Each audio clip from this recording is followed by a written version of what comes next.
Kumusta? Kumusta? Kumusta? Kumusta ka? Welcome back sa aking ASMR YouTube channel. Ako si Mark ASMR. Masaya akong makasama kayo sa video na to ngayong gabi. Sana ay magustuhan ninyo ang aking video na gagawin.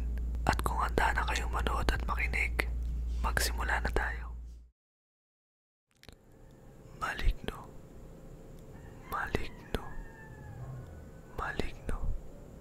Isang uri ng masamang espiritu o demonyo. Aswang, aswang, aswang.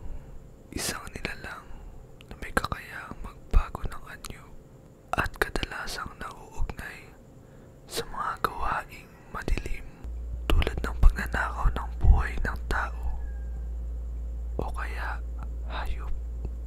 Manananggal, manananggal, manananggal. Ito'y isang nilalang na may kakayahang maghiwalay ang katawan, karaniwang mula sa tiyan pataas. Tikbalang, tikbalang, tikbalang. Isang nilalang na may katawan ng tao, ngunit may ulo at paa ng mga kabayo. Mangkukulam, mangkukulam, mangkukulam. Isang tao na nagtataglay ng kakayahan na magbigay ng masamang epekto o sumpa sa ibang tao. Pugot, pugot, pugot. Tumutukoy sa isang tao o bagay na walang ulo. Maaaring isang simbolo ng pagkawala ng buhay. Sumpa, sumpa, sumpa. Isang uri ng malupit na pananalita o pagkondena na maaaring magdala ng kapahamakan sa isang tao. Kaluluwa, kaluluwa, kaluluwa. Isang espiritu o kaluluwa ng tao na nananatili sa mundo matapos ang kanyang kamatayan. Kapre, kapre, kapre. Ito ay isang nambuhalang nilalang na madalas makikita sa mga puno ng balete. Tiyanak, tiyanak, tiyanak. Isang nilalang na may anyo ng sanggol, ngunit may kakayahang magbago ng itsura at magtago ng masamang intensyon. Babaylan, babaylan, babaylan. Isang espiritista o manghuhula na minsa'y kinatatakutan dahil sa kanilang kakayahan sa panggagaway. Diwata, diwata, diwata. Isang diwata o espiritu ng kalikasan, madalas na uugnay sa mga engkanto, ngunit may mga masama rin.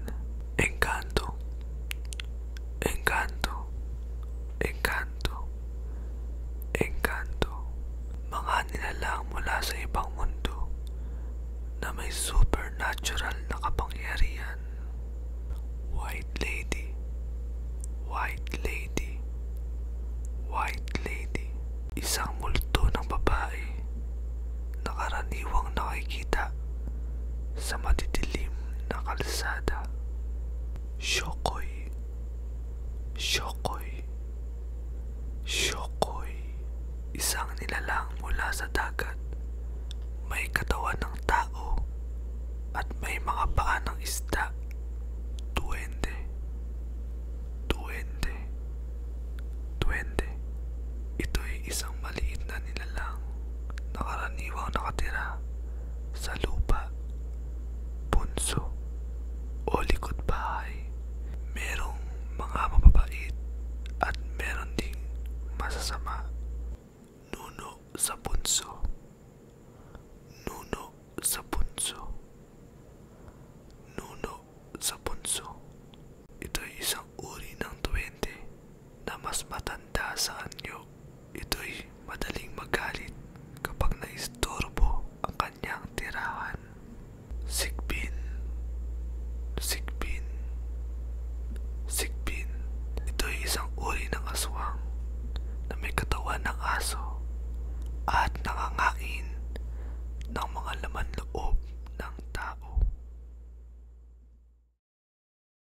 Salamat sa pakikinig sa ating gabing puno ng hiwaga at kilabot. Ngayong alam mo na ang tungkol sa mga nilalang na gumagala sa dilim.